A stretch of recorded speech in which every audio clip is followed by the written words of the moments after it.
믿음으로 승리하는 여러분들 되시고 또 각 가정과 직장과 사업이 다 형통하도록 예수님 이름으로 축원을 드립니다. 이 믿음으로 산다고 하는 것은 인내를 전제합니다. 참는 일을 전제하고 살아가는 일이 신앙생활입니다. 오래 참고 기다리며 미래를 바라보고 이 땅의 모든 가치들보다도 저 위에 있는 하늘의 가치들의 소망을 두는 삶이 믿음의 생활이죠. 세상 사람들과 판이한 가치관을 가지고 아주 떨어진 다른 세계관을 가질 수밖에 없는 것이 신앙인들의 세계관입니다. 오늘은 히브리 기자가 말하는 이 믿음의 인내를 어떻게 가르치고 있는가 생각하면서 은혜를 받고자 합니다. 오늘 본문 말씀 13절에 보면은 이 사람들은 다 믿음을 따라 죽었으며 그랬어요. 믿음을 따라서 살다가 믿음을 따라 죽었어요. 약속을 받지 못하였을 때 이것들을 멀리서 보고 환영하며 또 땅에서는 외국인과 나그네라 증거하였다. 자기들이 나그네라고 스스로 증언을 했다는 거예요. 그리고 14절에 보면 그들이 이같이 말하는 것은 자기들이 본향 찾는 것을 나타냅니다. 본향이 있다. 본향. 먼저 생각할 것은 이 사람들은 다 믿음을 따라 살았다는 점을 검토할 수 있길 바랍니다. 이 족장들은 믿음을 따라 살다간 자들이죠. 이 세상에는 많은 사람들이 철학을 따라 살고 세상 논리를 따라 살고 다른 사람들이 이렇게 하니까 또 그렇게 따라 사는 사람들 많아요. 우리가 하나님을 기쁘시게 하며 살려고 할 때는 그런 식으로 살아서는 안 되고 모든 것을 참으며 모든 것을 믿으며 모든 것을 바라며 모든 것을 견디느니라 하는 이 고린도전서 13장 7절의 말씀대로 살아가는 것입니다. 이 믿음 자체가 살아있어가지고 마귀가 아무리 이것을 파괴하려고 해도 믿음 자체는 생명력이 있고 아주 권능이 있는 그런 세력과 은혜여서 부패할 수가 없고 또 하나님께서 우리의 마음속에 심어진 씨앗처럼 부어지는 아주 생수처럼 우리에게 믿음을 선물해 주신 것입니다. 그래서 믿음의 조상들은 우상이 가득하고 득실득실했던 그 가나안 땅에 믿음을 가지고 여행에 들어갔습니다. 또 거기서 땅 한 조각도 얻을 수 없는 그런 어려운 형편이었지만 시련을 참아내고 고통을 겪어내며 주의 백성들이 누릴 세상에 여러 가지 이익들이 많았죠. 그걸 다 누리지 못하면서도 믿음으로 살았습니다. 그들은 믿음의 가치를 평생 쫓으면서 살았기 때문에 마음의 눈은 늘상 하나님이 약속하는 데를 두고 거기다 맞추어서 그것이 이루어지기를 바라면서 살았던 것이죠. 그들은 현재 이익들을 기쁘게 포기를 했어요. 믿음 때문에 그런 것들을 다 포기했습니다. 미래의 분깃에 소망을 두고 거기에 나는 참여할 수 있다. 이런 믿음으로 살았던 것이죠. 그렇게 살 수 있었던 능력이 바로 믿음이 지닌 능력인데 믿음 속에 지구력이 있고 인내해내는 지속성이 있고 힘이 있기 때문에 그걸 해낼 수가 있었던 것이죠. 그러므로 때때로 내 안에서 가끔씩 일어나는 불신, 이래 해도 되겠는가? 과연 그렇게 될 것인가? 이런 불신들이 일어나. 또 밖에서는 유혹들이 우리를 공격해 올지라도 그것을 잘 이겨내려면 믿음을 붙잡고 나가는데 특별히 말씀을 붙잡아야 됩니다. 말씀을 검이라고 그랬어요. 말씀은 성령의 검이라고 그랬습니다. 그래서 그것들과 싸워서 말씀의 약속들을 붙잡고 이 말씀의 칼을 붙잡고 말씀의 검을 가지고 싸우고 나가야 된다고 그랬습니다.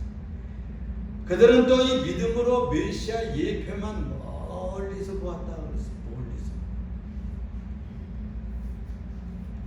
그렇지만은 마음으로 만족하며 살았습니다. 우리는 이미 오신 예수 그리스도의 왕국이 지금 오고 있다고 하는 회개하라 천국에 가까웠느니라. 회개하라 하나님의 나라가 가까웠느니라. 예수님이 직접 몰고 오신 이 하나님의 나라를 가깝게 우리는 느끼고 바라보고 살지만 그들은 예수님도 오시지 않았을 때 그것을 대망하면서 그 약속을 멀리서 보고 기다렸던 것입니다. 우리는 가까이서 메시아의 약속을 환영했지만 저들은 멀리서 그 약속을 환영했어요. 또 그럼에도 불구하고 그들은 이 죽음 앞에서도 인내하고 또 위협 앞에서도 참아나가고 견디어 나갔습니다. 우리는 피 흘리며 죽기를 각오하기는커녕 게으름에 빠지고 너무 편리하고 세상이 즐겁고 이렇게 되니까 조금 이것을 믿음으로만 살기를 힘들어하는 그런 시대가 되었습니다. 또 그분들과 우리는 다 동일한 구원의 약속을 받았지만 우리처럼 확실한 그리스도의 왕국의 계시가 말씀으로 확실하게 명확하지 않았지만 이 사람들은 멀리서 보고 만족하며 살았던 것입니다. 두 번째로 생각할 것은 그렇게 믿음으로 살다가 이 사람들은 믿음을 따라 죽었다는 거예요. 죽어갔어요. 아벨로부터 에녹까지 아브라함, 이삭, 야곱 그리고 그 믿음을 계대에 내려갔던 믿음의 영웅들이 다 믿음을 살다가 옮겨갔어요. 그들은 자신들을 의롭게 하고 거룩하게 만드는 이 믿음을 가치게 생각하고 믿음을 따라 살고 믿음의 법칙을 따라 살아간 것입니다. 그러니까 이 믿음으로 살다 갔다는 것은 믿음을 변치 않고 살았다는 증거입니다. 믿음을 가지고 살았다는 것은 믿음을 변질된 삶으로 살지 않았어요. 또 땅에서 살지만은 똑같은 저 하늘의 종착점을 바라보면서 살았어요. 놀랍게도 약속을 받지 못했다고 말을 여기 하고 있어요. 약속들을 멀리서 바라만 볼 뿐이었습니다. 이 약속에 대해서 그렇지만 확신을 하고 그 약속들을 환영하였다.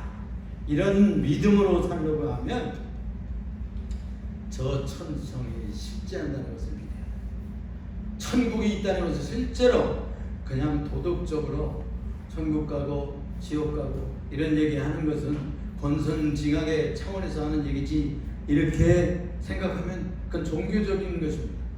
그런데 예수는 분명히 불못이 있고 영원히 불타는 그곳에는 구더기도 죽지 않는 아주 처절한 지옥이 있고 또 영생하는 천국이 있다고 말씀하고 언약해주고 있습니다. 그래서 이 천국의 실제를 확고한 신앙으로 가지고 살다가 그렇게 승리할 수가 있었던 것이죠. 그들은 그래서 하나님의 능력과 그 돌보심을 자기들의 울타리로 생각하고 영혼을 맡기는 품으로 믿고 살았던 것이죠. 주님께서 마련하니 하늘의 영원한 도성에 대해서 믿음이 있었기 때문에 이 세상의 삶을 순리의 길로 셀 수가 있었어요.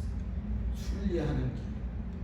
여러분들 요즘에 무슨 뭐 이렇게 텔레비나 어떤 채널 같은 거 보면은 순리하는 그런 종교들이 많죠.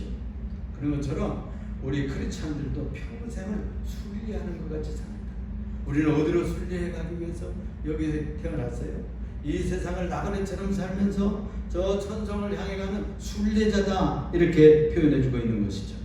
그래서 이 세상의 순례의 삶을 살 수가 있었고 영생의 안식을 누리기 위해서 육적인 것을 떨쳐버리고 또 인격적인 실제적인 부활이 자에게 이랬을 것이다.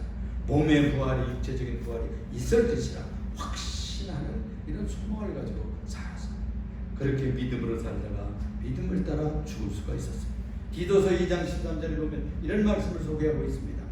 복스러운 소망과 우리의 크신 하나님 구주 예수 그리스도의 영광에 나타나심을 기다리는 것은 그러니까 그리스도께서 재림하실 때 영광을 가지고 나타나는 것을 기다리는 신앙이 아니면 이 지상에서 땅 위에서 육신을 쓰고 살면서 그렇게 세속적인 것들을 떨쳐버리고 하늘의 것을 바라보고 살기가 힘들다는 것입니다. 이것처럼 이들처럼 재림을 기다리는 것이 성도들이 가지는 당연한 특권이기도 하고 믿음이고 의무입니다. 그래서 예수 믿는 사람은 재림을 믿는 것이 의무예요. 사명입니다. 예수님 오신다는 것을 믿지 못하면 여러분 이 땅 위에서 낙심하게 됩니다. 그래서 이 성도가 품을 아주 위대한 소망, 희망이고 전망이에요. 재림을 대망하고 준비하는 사람들만 죽음을 믿음으로 죽을 수가 있어요. 그래, 재림을 기다리고 예수님이 오신다고 하는 이 믿음을 가졌을 때 우리들의 믿음이 확고해지고 소망이 불붙어서 죽음을 죽어낼 수가 있어요. 신앙의 죽음을 죽어낼 수가 있어요. 그래서 우리가 이 죽음을 우리가 대비하고 준비하는 것은 예수님을 바라보면서 재림을 기다리는 성도들이 그걸 해낼 수가 있는 겁니다. 시편 90편 3절에 이런 말씀을 했어요. 모세의 기도입니다. 주께서 사람을 티끌로 돌아가게 하시고 말씀하시기를 너 인생들아 돌아가라 하셨사오니. 그랬어요. 우리 인생들은 다 돌아가야 돼. 본향으로 돌아가는 것이죠.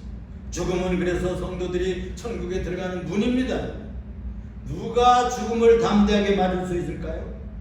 천국에 들어가는 이 문으로 들어갈 수가 있을까요? 천국의 상속자인 우리 성도들이 거기를 담대하게 들어갈 수 있는 것입니다. 왜냐하면 예수 우리 구주의 피의 보혈로 우리의 죄의 뿌림을 받아가지고 정결케 되었기 때문에 이제 죄의 권세와 그리고 사망이 역사하지 못하도록 만들어 주셨기 때문에 영생으로 이끄시는 이 능력임을 믿어야 돼요. 예수 보혈, 예수 이름이 그렇게 권세 있는 줄 여러분 모르십니까? 이 사실을 믿으신 줄 믿습니다.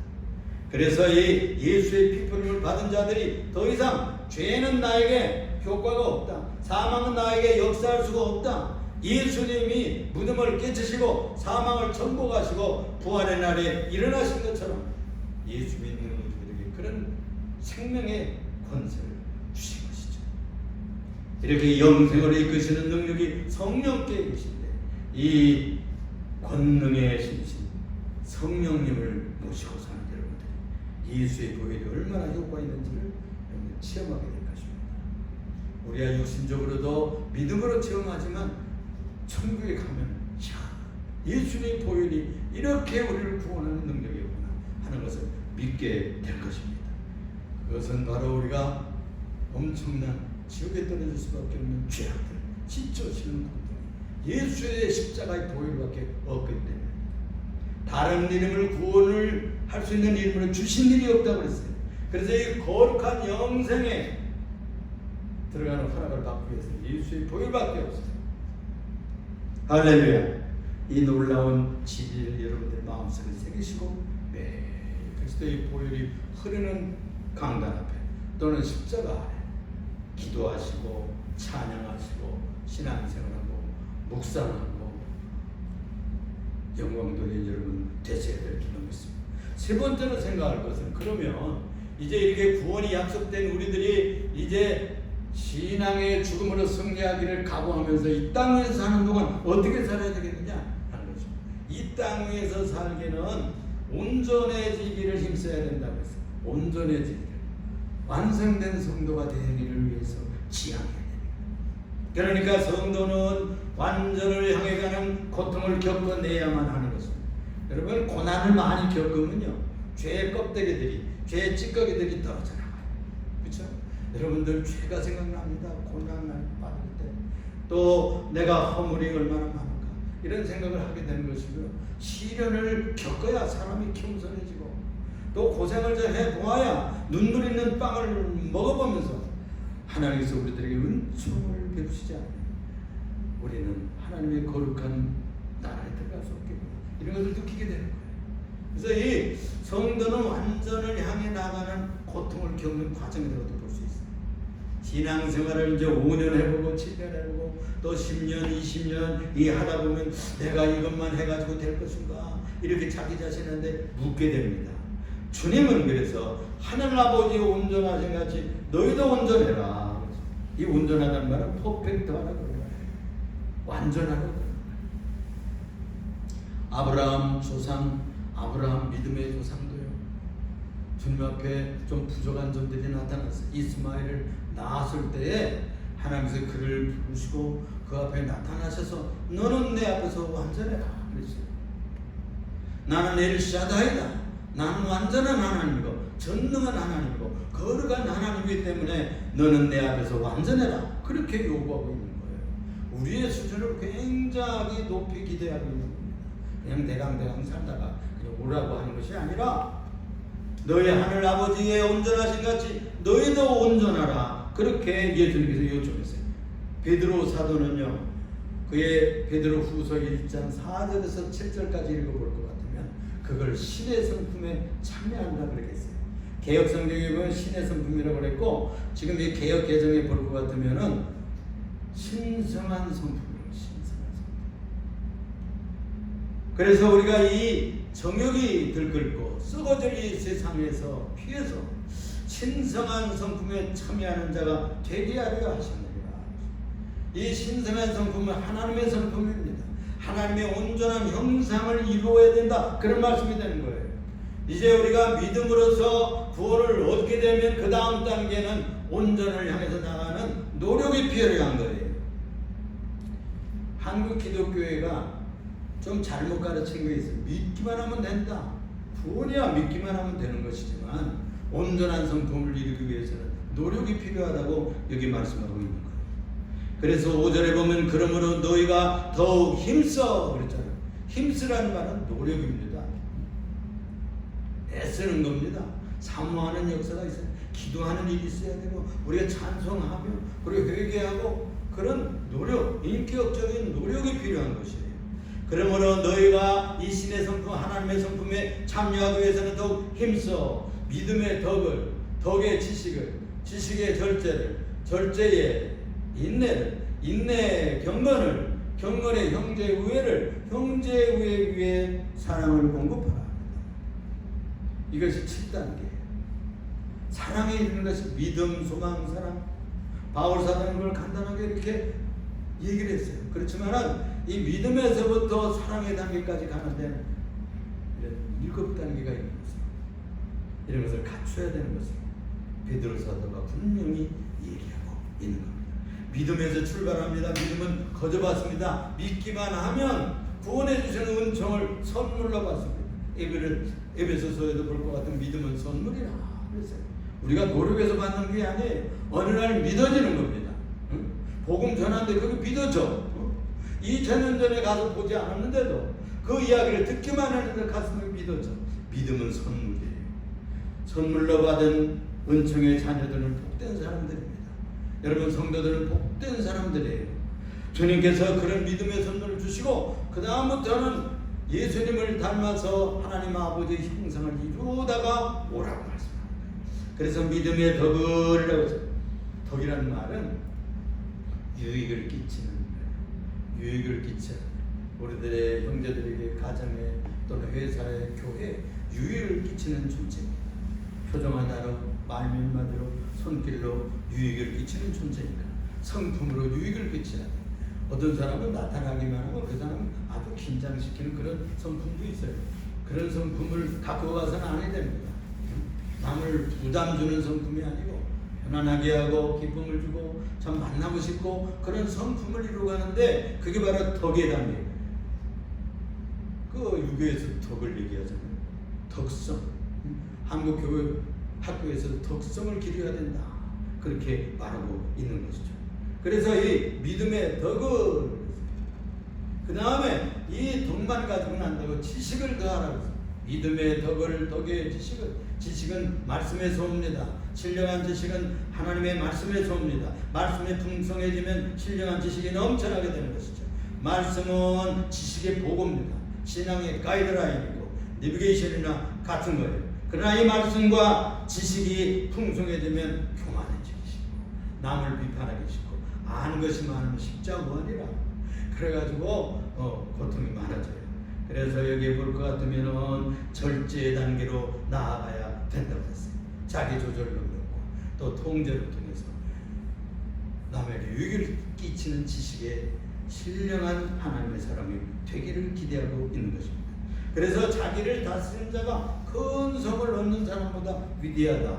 잠언서에는 그렇게 말씀하고 있는 거예요. 그러니까 지식이 많고 공부를 많이 하고 인생 70, 80 살면 아는 것과 경험들이 얼마나 가득 찼습니까? 그런 모든 것을 알지라도 겸손하게 자기를 다스리며 좋은 영향을 주기 위해서는 절제 단계가 필요해요. 자기 컨트롤이 있어야 되는 것이죠. 이 절제와 그 다음에 인내가 있어야 되는 절제. 인내. 신앙생활을 어떻게 보면 참는 거예요.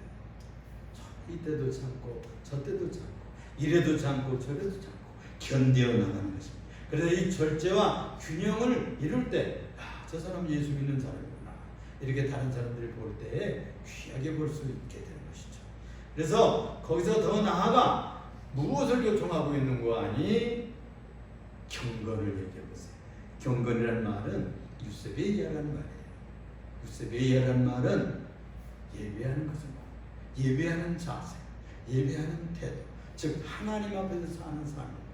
우리가 주일날 와서 예배드리는 이 자세처럼 늘상 시장터에 가서도 하나님 여기 계신다 그렇게 하고 살면 삶의 예배가 되는 거예요. 직장에서도 그러고 시장터에서도 그러고 가정에서도 그러고 우리가 이 예배 드릴 때 하나님 앞에서 예배 드리는 것으로 믿고 예배 드리는 것처럼 우리가 세상에 나가서 살 때도 삶을 하나님 앞에서 산다고 믿고 사는 것이 상제사를 드리는 것입니다. 이렇게 우리가 이 경건이라는 말은 삶의 예배를 드리는 자세를 말하는 거죠. 하나님 앞에 사는 것을 말하는 겁니다. 하나님이 늘 나를 보신다. 그렇게 믿고 사는 것을 경건하게 산다고 그래요. 하나님 없는 데서 사는 것은 아주 불경성으로 무신성으로 사는 양심도 없게 살게 되는 것이고 법도 없고 신앙도 없이 살게 되는 겁니다. 그러나 예배하는 자세로 살면 늘상 감사하며 살고 찬양하며 살게 되게 하고 순간순간 기도하게 되고 경배하는 자세를 지니게 되면 그 성도는 경건해 보입니다. 또 우리가 이 세상에서 사명과 그리고 이 의무를 감당하기를 능력이 어디서 올까요? 예배에서 오거든요. 경건은 삶에서 옵니다. 우리의 신령한 기쁨과 감동을 유지하고 은혜에 감사할 수 있는 것은 예배에서 개발이 되는 능력이에요. 축복입니다. 믿음으로 살다가 신앙 중에 부름을 받으려면 우리가 그렇게 살아야 되는 것이죠. 그리고 이 경건은 금생과 내생에 유익하다. 우리가 이 땅에 살면서도 이 경건한 삶은 유익을 주고 복을 받는 비결이고 또 내생, 영생하는 그 나라에 가서도 이 경건은 아주 값어치 있고 평가받고 알아주는 그런 삶이 된다는 것이죠. 점수가 많이 나가는 삶이 경건하게 사는 거예요. 그래서 이 장로의 신학대학 그 교훈이 뭐냐 하면 경건과 학문이에요. 경건, 파이어티, 경건하게 사는 것과 그 다음에 학문, 성경을 연구하고 진리를 연구하고 이렇게 해서 이것이 균형을 맞춰야 교육자들의 삶이 균형 있게 된다는 것이죠. 경건 굿잡으로만 너무 하면 또 불러 영으로 이렇게 해가지고 좀 신비주의로 나가기 쉬워요. 그런데 이 땅의 모든 사물과 그리고 세상을 볼 수 있는 이 캐논이 있어야 되잖아요. 그 진리의 학문을 통해서 성경을 통해서 이루어진다는 것이죠. 그 다음에 경건 위에다가 경건하게 살면 조금요 차질 수가 있어요. 뜨거워져야 되는데 어떻게 차게 보여요. 자기만 거룩하고 자기만 예배하고 자기만 거룩하게 산다고 보아서 다른 사람들이 좀 차게 보아요. 인정머리가 없는 사람처럼 느껴지기가 쉬워요. 그래서 그 다음에 요구하는 것이 뭐냐면 형제우애입니다. 필레오라는 말에서 왔는데 필라델피아 여기 그것도 다 우정의 도시 그것도 다 이 필레오에서 왔어요. 이것은 우정입니다. 우리가 오래 신앙생활하면서 성도들 간에 교제하잖아요. 서로 성도들 간에 동지의식이 생기고 부역식구 간에 정이 붙고 사랑하게 되고 이런 우정적인 관계, 교인들의 관계 이 신령한 관계가 생기는데 이게 형제우애입니다. 그래서 이 형제우애를 해야 되는 것이죠. 우리가 피나는 그런 형제는 아닐지라도 예수의 피 때문에 우리가 형제가 되었어요. 예수의 보혈 때문에 우리가 일반 친척들보다 더 낫게 가까운 사랑하는 관계가 되는 것이죠. 형제우애 위에 마지막 단계가 아가페를 더하라. 그리스도의 사랑을 더하라. 사랑을 공급하라. 그렇게 번역되어 있었어요. 개혁성경에는 사랑을 공급하라. 그래 아가페를 풍성하게 공급할 수 있는 그런 사람이 되면은 그 사람은 천국에 들어갈 수 있는 아름다운 하나님의 형상을 닮은 사람이 된다는 것을 권면하고 있는 것입니다. 그렇습니다. 믿음의 덕을 거기 다음에 뭐예요? 지식. 지식 다음에 뭐예요? 절제 다음에 뭐예요? 인내를. 인내 위에 무엇을? 경건. 경건 위에 형제 우애를. 형제 위에 아가페 사랑을 더하라 라고 말씀하고 있는 것입니다. 이처럼 온전한 성도가 되었을 때 천성에 이르는 성도가 되는 겁니다. 할렐루야. 여러분 나 이런 귀한 경지와 단계에 나아가서 성숙한 성도라는 그런 평가를 받는 여러분 되시고 예수 이름으로 축원합니다. 마지막으로 한 가지 더는 땅에서는 외국인과 나그네의 힘을 증언하였다고 했어요. 땅 위에서 살면서 여러분들 어떻게 생각합니까? 여기서 1000년, 만년 살 수 있을 것 같습니까? 여러분들이 세운 가정과 도성과 기업과 사업들이 영구할 것 같습니까?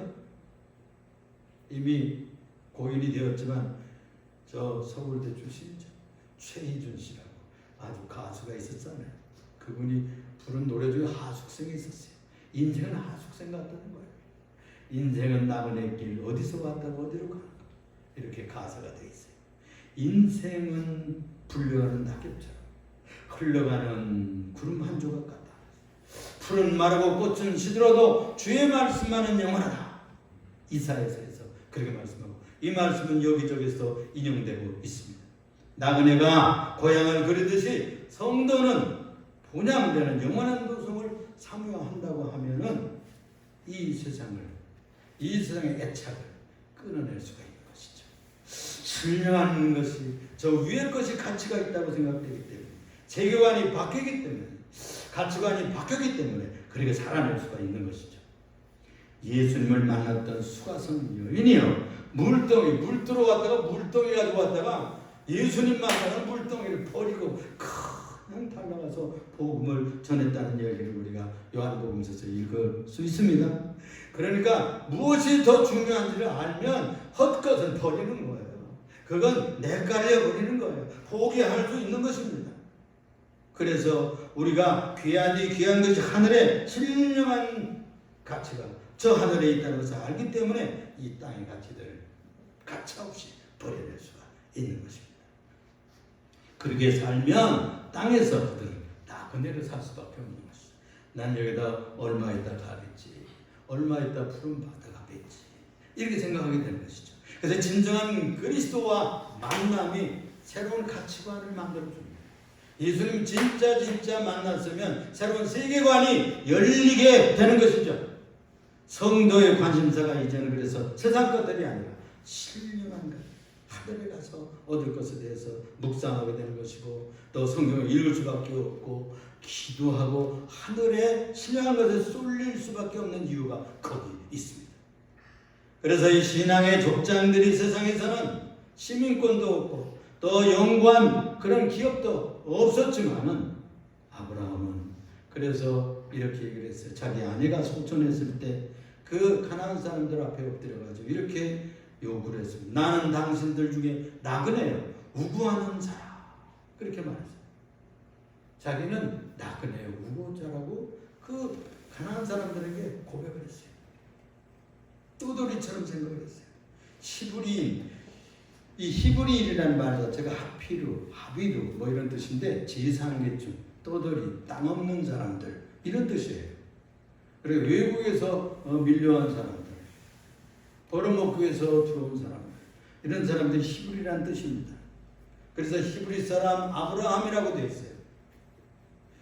다윗 왕도 시편 39편 12절에 보면 대저 나는 주께 객이 되고 거류자가 되니 내 열조와 같은 이이다. 이 왕이었던 사람이 자기를 객이래요. 자기는 열조처럼 그냥 나그네였다는 거예요. 그러니까 그는 신앙인이었어요. 왕이었지만 그는 겸손했고 예언자로 살 수가 있었던 것이죠. 암흑 시대의 영적인 지도자였던 바실이라는 사람이 있는데 그 권력자 모데투스가 이렇게 그를 내쫓으려고 했어요. 바른 얘기를 하고 말을 듣지 않고 이렇게 하니까 그때 이렇게 말했습니다. 나는 추방도 겁나지 않는다. 나는 이 땅에 거주지가 없다. 나는 이 땅의 거주자라고 생각하지 않는다. 나는 나그네요 순례자요. 이 세상 모든 것은 하나님의 것이다. 그리고 그는 기쁘게 떠났어요. 예수님께서도 나는 여우도 불이 있고 공중에 나는 새도 깃들일 것이 있지만 나는 머리 둘 곳이 없구나 이렇게 했었잖아요. 그러니까 이 여우는 누구를 말하는 거 아니? 당시 헤로드 왕이 별명이 여우입니다. 그리고 새는 독수리의 문장을 가지고 가이사의 왕권을 드러냈던 로마 시대의 그 상징 독수리 새를 말하는 거예요. 그래서 로마 황제도 깃들일 궁이 있고 또 헤로드 왕도 깃들일 왕궁이 있지만 나는 이 땅 위에 나그네처럼 왔다가 사명을 다하고 갈 것이다 이런 말씀을 하신 것이죠. 그렇습니다. 우리는 주님의 뒤를 따라가서 우리도 본향되는 그곳에 들어갈 예수님 뒤를 따라가는 사람들이니 우리도 나그네죠. 베드로 사도가 그래서 너희도 땅에서 나그네로 있을 때를 두려움으로 지내라. 세상에 나그네로 산다고 해서 다 천국에 들어가는 것이 아닙니다. 믿음 생활하고 고난을 이겨내고 믿음을 포기하지 않고 믿음을 변질치 않았던 이런 성도들이 하늘 본향에 들어가는 것이죠. 그렇게 믿음으로 승리할 때 하늘의 왕이신 예수 그리스도가 여러분들을 반갑게 나와서 영접해 주실 겁니다. 16절에 보니까 그들이 이제는 더 나은 본향을 사모하니 곧 하늘에 있는 것이라. 기도하겠습니다. 사랑이 많으시고 은혜가 풍성하신 주님, 믿음의 인내를 가지고 믿음의 조상들이 승리했던 것처럼 우리도 이 어렵고 고난스럽고 또 모든 것이 편리하다고 하지만 어려운 시대를 살아가는 우리 성도들에게 믿음의 인내를 주시옵소서.